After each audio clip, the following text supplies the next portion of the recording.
welcome back. Okay, so I'm genuinely so excited about today's episode because I am pulling back the curtain on something that we only do once a year, live on stage, because every year at our conference, also known as Icon, the three of us, meaning myself, my mom, my dad, aka the Trifecta, who founded eWomenNetwork, sit down in front of a room full of women entrepreneurs and we do an Ask Us Anything segment. So there's no script, there are no slides, there's no safe questions. It's just real women asking the real things they're stuck on. And then the three of us go off answering completely unfiltered.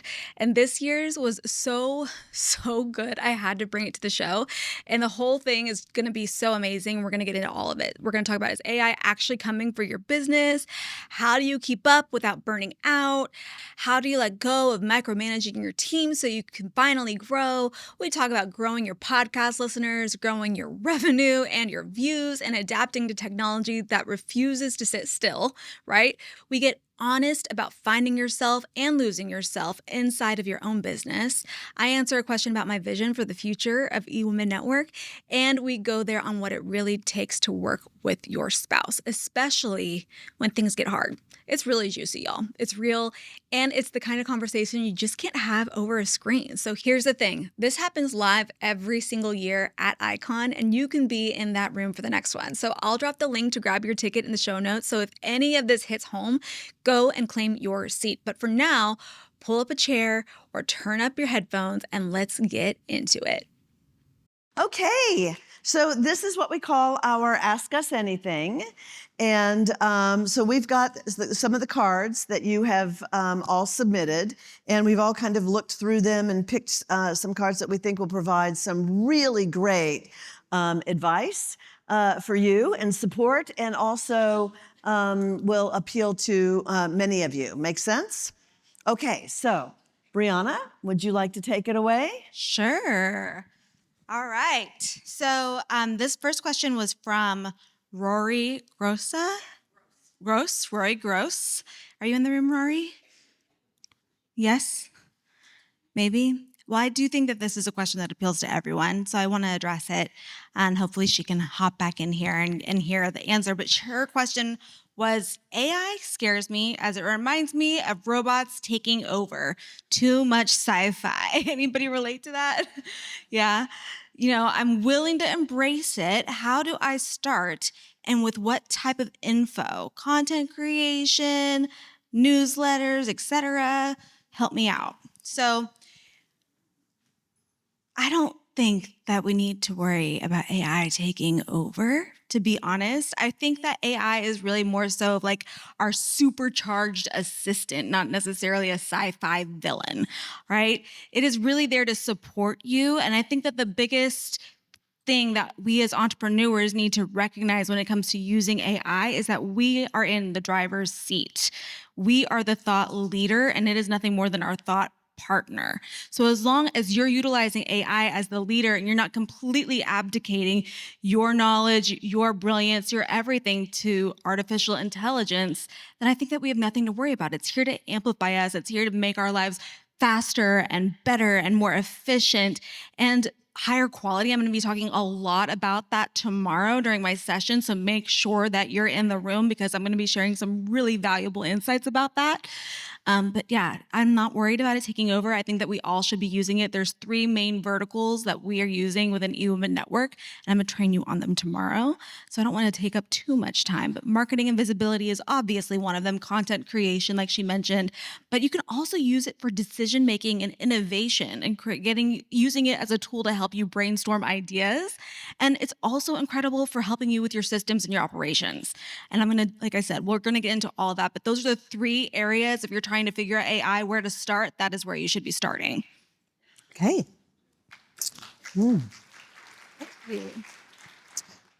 Marky Reed, is she in the room? There she is. Hi, Marky.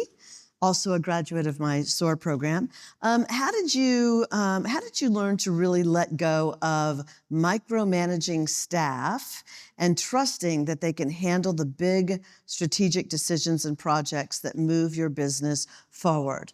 I'm going to tell you that it's been a hard one for me over the years to learn to let go, and it still is sometimes. It still sneaks up on me, so I've always got to be, on my P's and Q's, paying attention. The staff has permission to just actually say to me, is that something that only you can do, Sandra? Right? And that's sometimes because I just want things done a certain way. But truly what I've really learned over the years is that you have to be very clear on what the deliverable is and what the outcome is. What are your expectations for the outcome? And trust then that there are many ways by which to accomplish the outcome. And it doesn't have to be your way. It's kind of like whether you're going to take, the tollway. We have the tollway here. We have the access roads. We have the back roads. We have all the ways to get home, right? And I'm learning to get less attached to how people get things done. Now, if we have SOPs, right, we want everybody to follow the SOP, but there's always some creative freedom. I mean, you don't want to micromanage everybody so they feel like they've got to do like little soldiers everything. You want them to bring their creative spirit, and hopefully they make it even better than what you wanted. So if they are really clear on what is the actual outcome, what is the deliverable, what is the outcome, your expectations, then you have to learn to release. Now, the thing that we've learned is that we've hired people and we've thrown the entire rope to them and said, have at it. And then when they disappoint, then it doesn't feel good when you start pulling the rope back. They start feeling that tug, right? And so we've learned to let the rope out a little bit, right? And praise the great response and then give them another foot. Oh, this is even better. Great. Give them 3 feet. Right? And so we've learned to, right, Briana? That's been a thing that we've had to learn. So, because people want to come in and you just want to go, here, have at it. What do you think? And we've just learned that we do have set expectations. We do have our brand, the way we want things to look and feel. And, people will take real creative freedom and that isn't in alignment if you don't give some kind of direction. Is that helpful?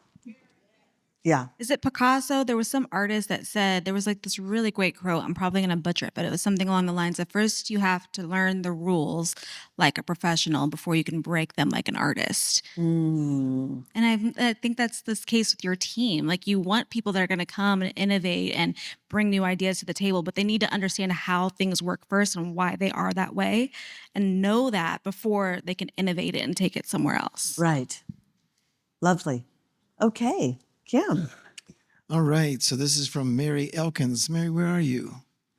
Is she in here? Okay. Oh, there she is. Okay. There she is. There she is. So please give us late boomers your recipe for our success in gaining 1 million listeners and viewers and 1 million in revenue. Thank you. First of all, I love your concept. I really do. And, you've got AARP, which is, there are people who just, first of all, just really need to know about you. I love the photography I saw on your card, the way you guys are positioning yourself. But, you're in a situation where you can interview people.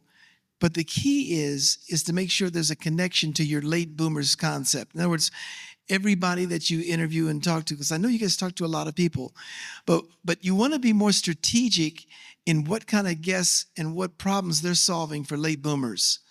And a real cheat for you is to take a magazine like AARP, and I promise you, their editorial staff is picking the hottest topics out there right now. Every single month when that magazine comes out, all you have to do is start looking at some of their topics and getting people who you see in that magazine and others that are in the late boomer category to get them on your show for interviews. And what you're going to do, that's going to allow you to take advantage of all of the action happening with AARP and their huge audience, but also building a brand identity for yourself. That's just one way you can do it.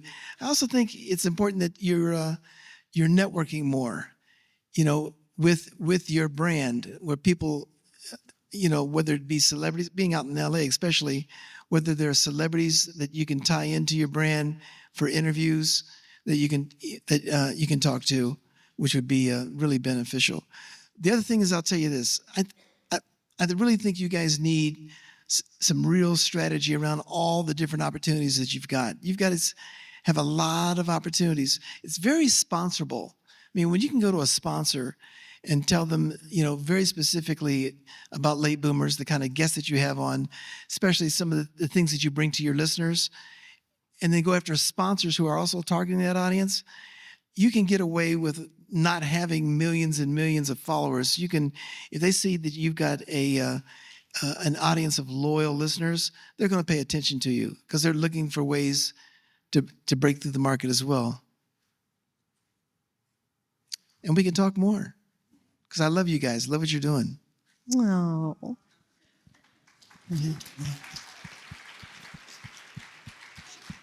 All right, moving on.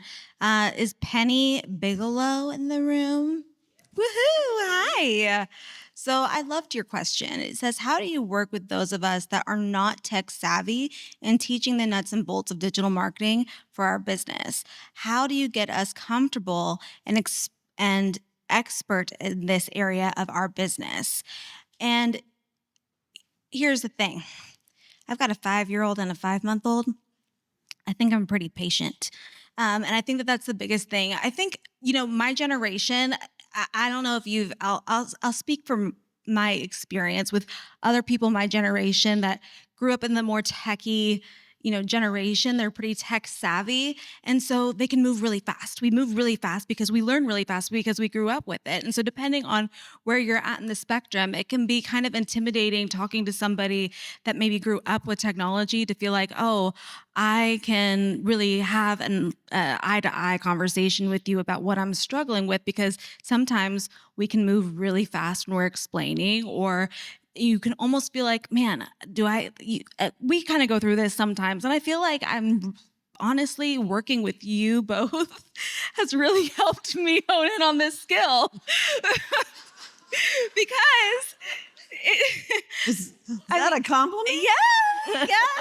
I mean, you're not shy. You aren't shy about acknowledging that you kind of struggle with technology. I don't struggle with technology. Technology struggles with me. Okay. It has an issue with me. I know it does. And, I'm just not going to give up. It's going to fall in love with me someday. And in the meantime, I'm the one who troubleshoots all of her technology issues. And so I think it's just a matter of taking the time and slowing down. And so whoever you're working with, whether it's me or someone else, if you're working with somebody that's making you feel like you have a stupid question, or that you're not picking it up, or maybe they're using an abbreviation that you've never heard before, like, ROAS, like what's a ROAS? What's the return on something? Or like, what does that mean? Ad spending. Yes, look at you. Right. Return on ad spending. ROAS. Return on ad spend. Next one. You've had a good teacher. No, but I think that is the thing. There's a makeup artist I used to work with back in the day, and she had this jacket, and I loved her jacket. And it's a quote that I live by, and it is, don't ask, don't get. If you don't ask the question, you're not going to get the answer. And so when it comes to learning and adapting technology, especially at the pace that it's moving now, you just have to be willing to ask the question. And if somebody's not willing to slow down and give you the answer, then you're just talking to the wrong person. But I feel like everyone in this room wants to help each other. We don't have that kind of environment here.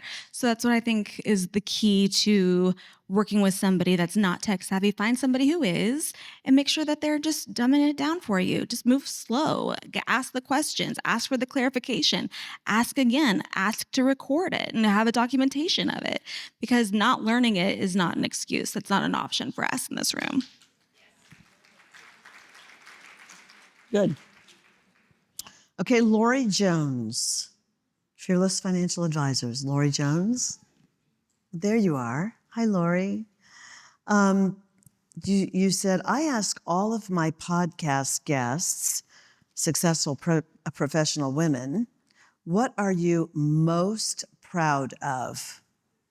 And I would say, Lori, what I'm most proud of is, as it relates to business, is that I both found myself and haven't lost myself. You know, this business really has taught me, you know, what I'm supposed to be here doing.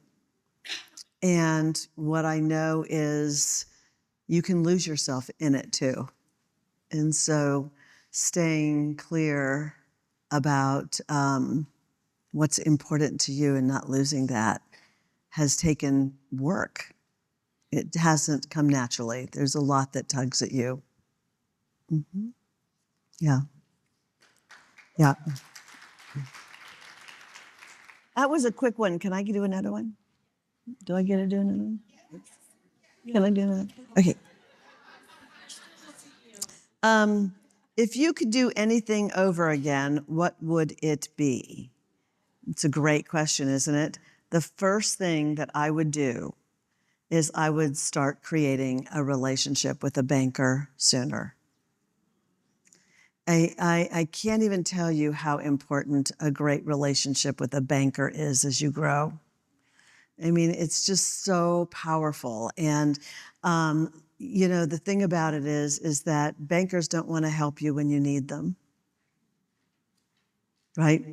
They want to be there for you when you don't need them. It's just the way the business world works.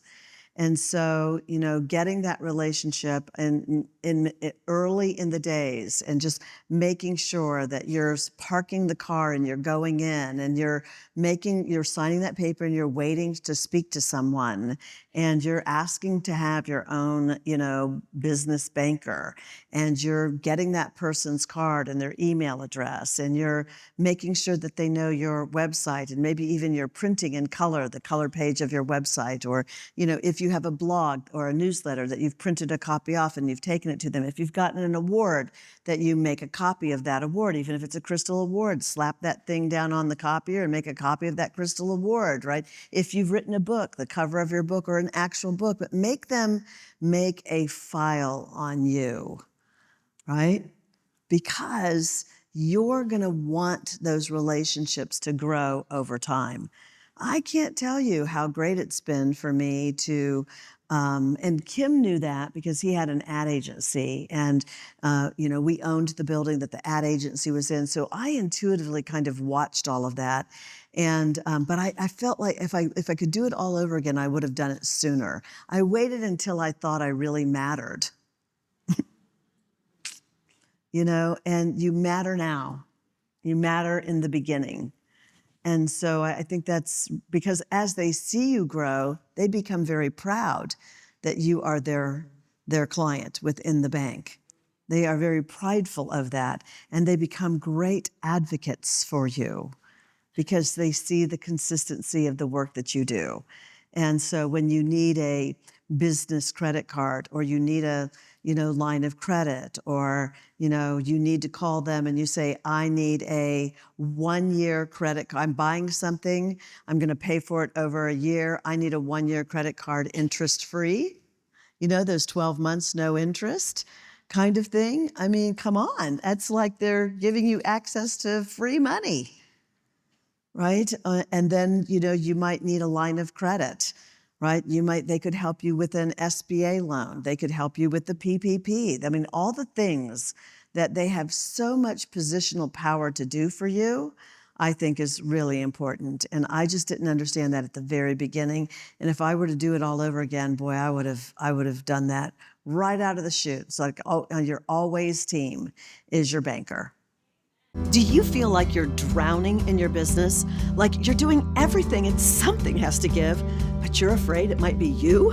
What if I told you there's a network of over 500,000 women entrepreneurs, all dedicated to supporting each other, a network of women helping women? I'm Sandra Yancey, founder of eWomenNetwork, and I'm inviting you to join us and become a member. eWomenNetwork.com. We can't wait to meet you. Yeah. I would say to that, make it a local banker that you have. Yeah, yeah. Because Bank of America's in North Carolina. So what? They called us and we had a $300,000 loan out.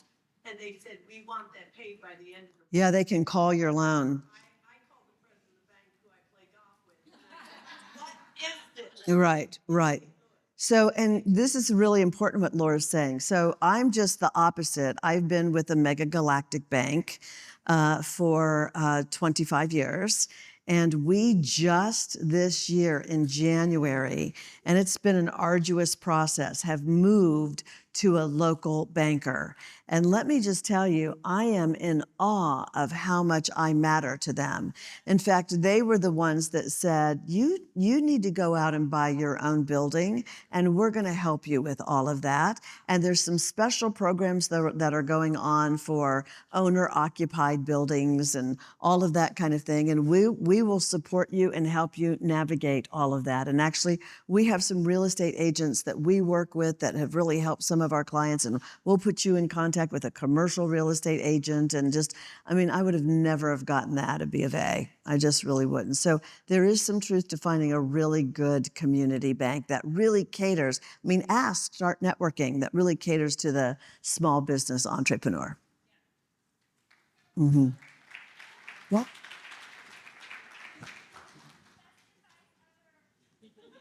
what'd you say?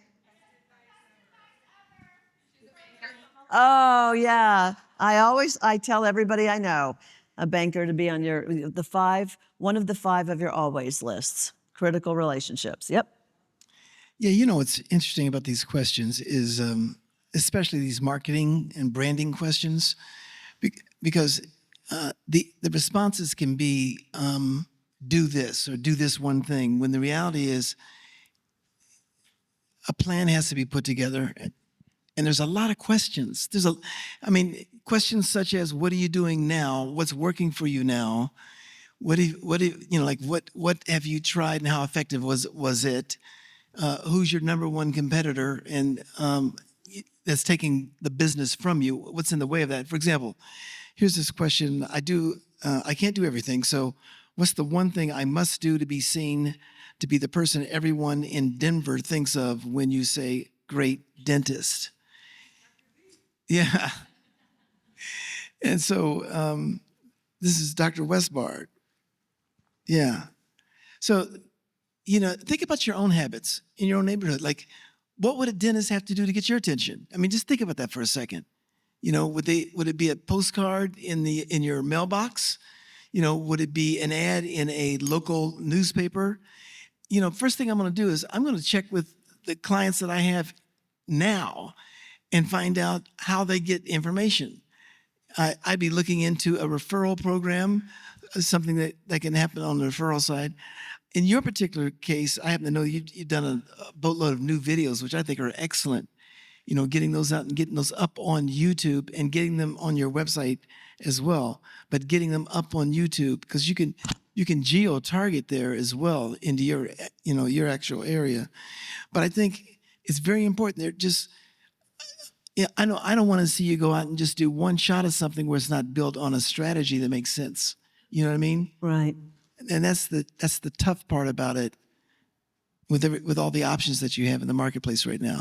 Yeah, the one thing that is Kym's genius, if I can just say, is that he's not into all these cookie cutter branded thing. I mean, you're really getting that concierge, eye of somebody who wants to create just the perfect brand that only you can have, right? And they are powerful. I mean, it's just powerful thinking. Well, think about what we went through, though. I mean, like when we started eWomenNetwork, see, it's and all of us can say this about our business. It's so different now. You know what I mean? We all have that poster, it's different now. But, we went out and we got on radio right away. Today it's podcast, but we got on radio right away and was doing a radio show every single Sunday on the largest ABC affiliate in the country. And we paid for that to get $7,000 a month to get on that show. Mm-hmm. But what we did is it gave us a platform to promote members. Mm-hmm. And then we're talking the magazines. What's different now is not only do you have to break through, but you've got to, and you guys are in a room networking, so you get this, but you've got to network. You've got to make that a part of your success hygiene, for lack of a better word. It's something like every single week, you got to be thinking about what major networking opportunity am I going to be going to introduce myself, meet people, and talk to people. But it goes on from there. There are so many moving parts to your marketing and branding. Be a good, person who knows how to ask the right questions, But definitely, I'm gonna tap the customers I have now and find out what's working. We do that with you guys. We find out, we constantly surveying, constantly talking. And you know what? I'm finding just a couple of phone calls, you can get a lot of information that represents hundreds of people. A couple of phone calls, 2 or 3 phone calls to your existing customers, their answers will represent literally hundreds, if not thousands of people. And Nielsen ratings are built on that.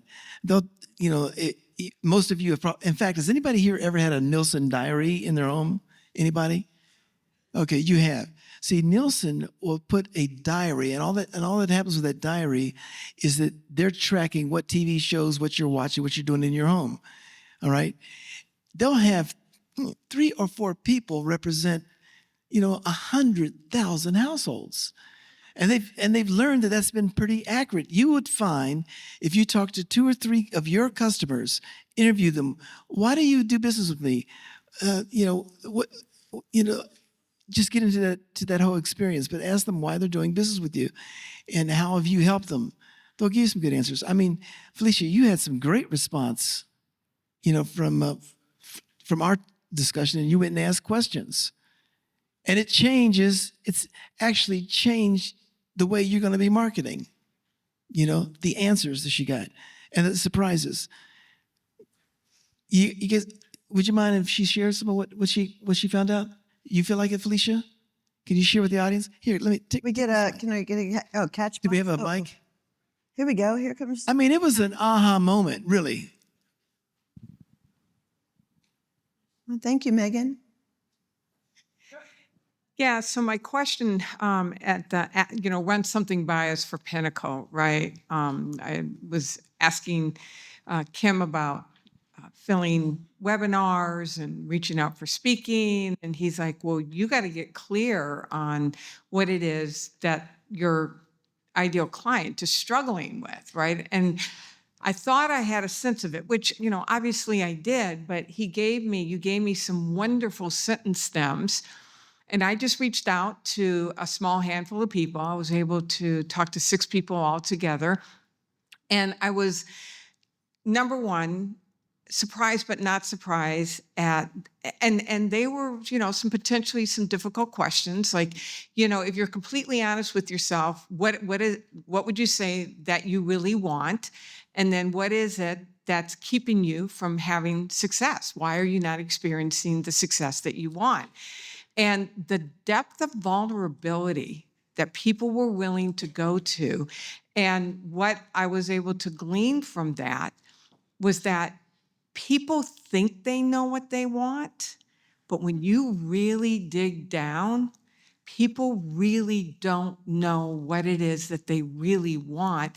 And then dig down even deeper beyond that, they don't believe that they can really have it, which then clouds clarity, right? And you and I had this great conversation, and I loved what you did this afternoon, that this word clarity is thrown around, but now to step back and to really think about, okay, what is it that I do to really help my people get clear? And what is it that they're getting clear around? And why is this foundational? Why is this so important? So yes, then we had a quarterly, where I got all 3 of them. And y'all, it's wild, right? Sandra's doing her thing where we're going back and forth. There's Briana on ChatGPT, like looking like she's totally not paying attention, but she's 100% in it. And then Kym just lobs these brilliant statements in, and within 30 minutes, full-on marketing plan with messaging, with a outline for a webinar, all based on those interviews that I did. The interviews were real. I mean, both of us were really cheering each other because it was a real aha, because it allowed in your case, Felicia, you to go deeper and touch the heart. And I gotta tell you guys, this isn't necessarily the real, what I call the sexy part of branding and marketing. You know what I mean? You like it when you're doing design stuff and all that. But what I'm finding is the most important stuff is the stuff that we got to ask these questions, and it feels real. And your customers knew how sincere you were. You know what I mean? And the way you ask the questions. I mean, it all makes a difference. So good. Yeah, it's beautiful, Kym, honestly. I love this question. Is Jenny Archer in the room? Jenny Archer? That's a bummer. Oh, man. I'm going to give you it anyway. I loved her question. It is, what is your vision for eWomenNetwork for the next 10 years or even 20 years? That's a good question. I thought it was a great question. I mean, let's go there. Y'all haven't even heard this yet. All right. No, I want to hear it. I'm excited to hear it. Yeah. So I see global expansion. I feel like there should be a community of heart-centered, like-minded, entrepreneurial women in every single corner of this globe. You know?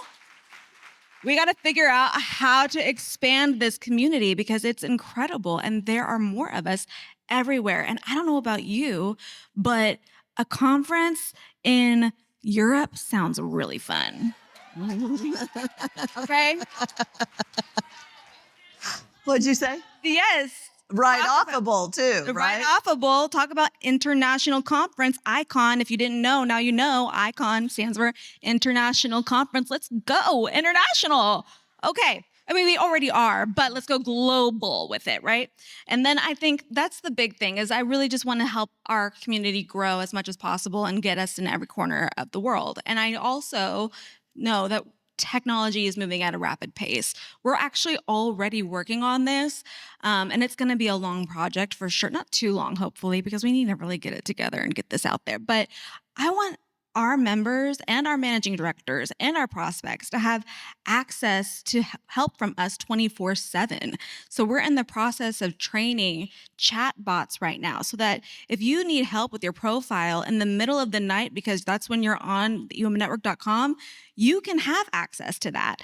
But it has to be trained. It has to know our values. It has to know the answers. It has to be smart.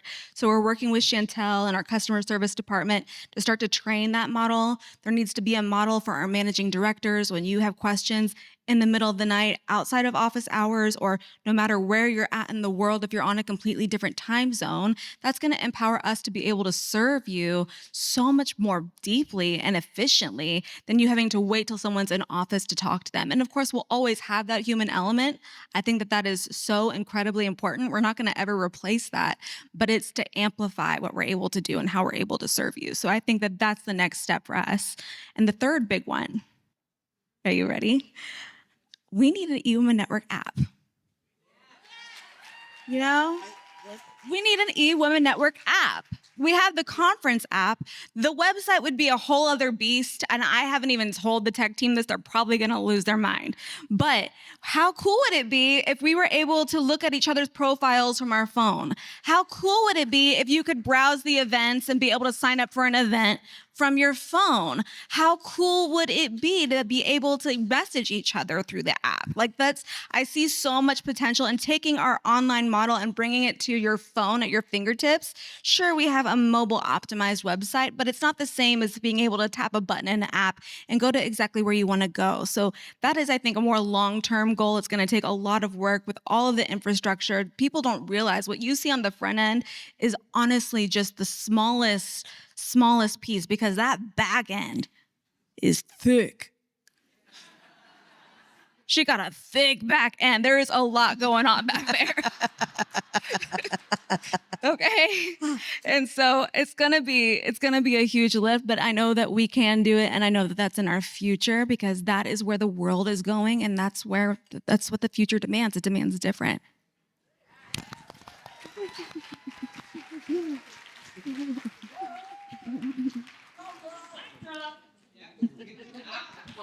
Ooh, a mic drop. Okay, so mine was to me and Kym. And it is Elizabeth Desmarais. Where are you, Elizabeth? There you are. Beautiful. She said, my husband and I have decided to go into business together. What is one piece of advice you would give to keep our relationship thriving when challenges come up in business? You get to go first. He makes the big decisions. I make all the big decisions. Man, that's very, even I don't know how we navigated some of this stuff, you know? I mean, like how we did, you know? I mean, I don't want to sound corny or anything like that, you know, but Scott M. Peck, in his book, The Road Less Traveled, said something that really applies to me and Sandra. And he talked about real love. And he says that when you get to that point where you're so low and you feel like, you can't go any further, that's where real love materializes. That real love is in those points where you think you're done. And so we joke with each other about that we've been married 7 times. 7 different people, 7 different wives. You've had 7 different wives. What'd you say? You've had 7 different wives. 7 different wives, yeah. You haven't had 7 different husbands? Yeah, I mean, you've been probably a little bit more consistent than me. I think so. What do you say? I think so. No. But I'm just saying, I took basically a year off in 2014, was it 15, to run Live Happy magazine. Yeah.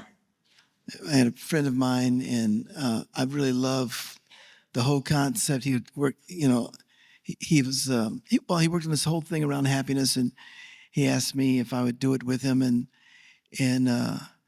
I found myself really missing eWomenNetwork. It was an incredible thing. Like, as much as I love the mission behind Live Happy and the magazine and what it was all about, all based on psychology, I found that I really appreciated what it was like to work side by side with my wife, what it was like to go and travel together. I mean, I got to tell you, I'm really thankful and celebrate what we do on the journey, not the destination. And the destination is fun, but it's the journey when we go traveling, the places we go, the things we do.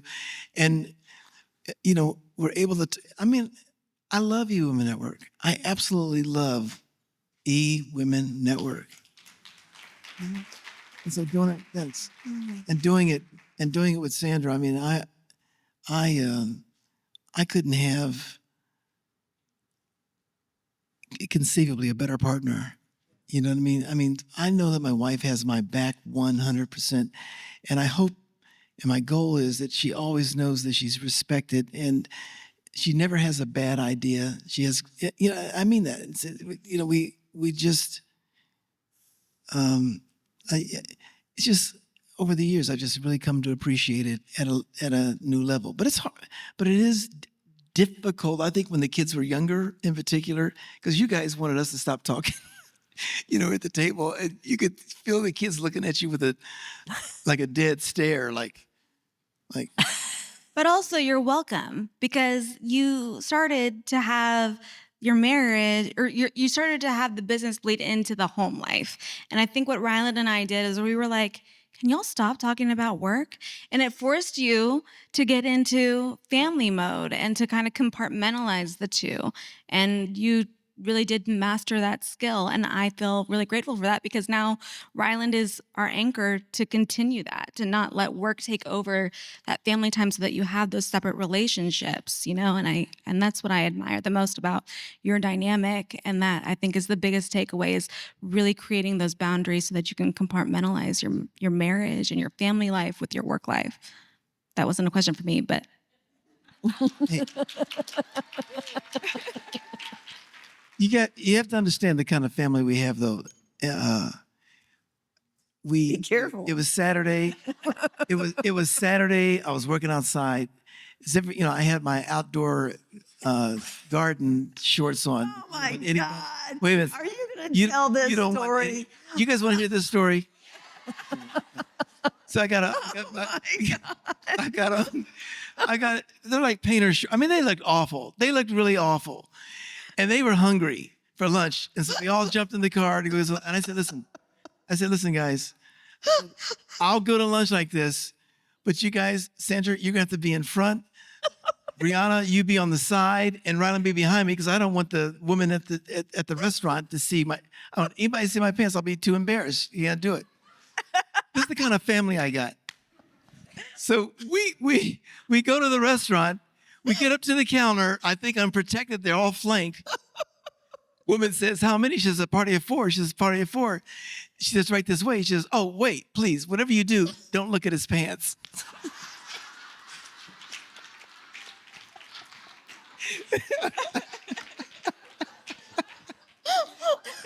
That's what I dealt with. It's unbelievable. I never forgot. Oh my gosh. We do pull pranks on each other. You know what I mean? It's like, okay. Okay. I don't actually know what my answer is, how I can, I think Kym and I have, we've certainly, I've known Kym, from the day I met him when I was a senior in high school, I was 17 years old. We've never been apart. And we've gone through a lot of phases. And I think the most important thing that I have learned is that we sometimes deal with things very differently. And we just have to remember to honor those differences, that he does not have to see it always my way, and I don't have to see it always his way. But what we really need to do is be really clear on how do we both get our needs met? How do we find a way that it's not a compromise. It's not about compromising where it's, less than 100%. Then if we can just sit with it, we tend to find a way in which we both get our needs met. And, now we have these little grandchildren. And, for me, it's just, I'm yet a new, different person. I'm just different, with both of them. It's just incredible. But Tatiana will always have my heart. She's the first one. And we have what I think is an incredibly special relationship. She asks me, I spend the night on Thursdays, and she asks me to never leave, and are you going to be here when I get back? And Levy, I don't ever want you to leave. And, it's really, it's really special. And Kym respects that too, because it's crazy in the office. And it was a week before the conference, and I was like, I got to be over there. I just got to be over there. And it was the one time you said, don't even bother cooking, because I love to cook. And I go over to cook and have dinner, and Kym comes over, and then he ventures home because we've got the dog, and they've got 3 big dogs that'll eat my dog. And but I love spending the night, and like clockwork between 3:15 and 3:30 in the morning, Tatiana comes and climbs in bed with me and snuggles up to me, and I just all she wants me to do is rub her back, and I can hear she falls asleep in 5 minutes. And I've just got this tiny little body, and it's just so wonderful. And I set the alarm, and we wake up together, and come out, and that gives Briana a little bit of a break with, the baby, and Travis is just such a rock star, and it's just, and with all that, we had just the most tragic of moments that really rocked my world, man, rocked my whole everything. I was talking to Dr. Tiffany a little bit about it, just physically just messed me up. It's going to take me a while to get through it, and but it makes me appreciate it. I think we've just figured out just a way. I don't think it's any one thing. You make my coffee every morning for me, and I come into the office and flash you.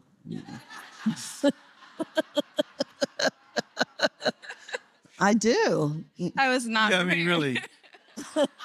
Really. I'm telling HR. Hey, You want to say something? I do have. You want a catch box? Pri wants a catch Oh, box. where's a? Oh, yeah. Okay, can y'all hear me? Hey, I'm Priscilla. I've been traveling with Sandra Yancey, Kym Yancey, and Briana Yancey for the last like 6-7 years. And to answer Elizabeth's question, how do they do it as a couple? Because I've been with them and they've treated me like one of their own. This is my favorite story is when we were in California and we were all leaving dinner. So the short answer is that they always have fun. They know how to laugh. And we were all in the car together and we're about to pull up to the hotel. And Sandra goes out of nowhere. She goes, "Hey guys, it'd be really funny." And me, Bri, and Kym are like, "What?" She's like, let's pretend when the valet guys open the door, let's all fall to the ground and act like we're like drunk or something." And like you would never expect that from her, right? And then me, Bri, and Kym are like, okay, like we don't even question her. We're like, absolutely. Like there's less than 60 seconds before the guy comes to open our door. So we're like, Sandra said, okay, we'll do it. Okay.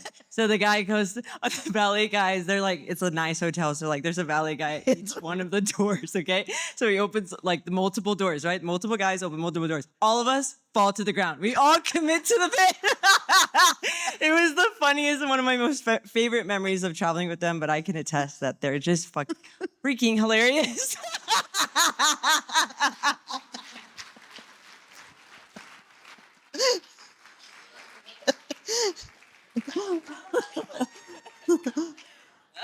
Something we've talked about, and we'll just ask you guys.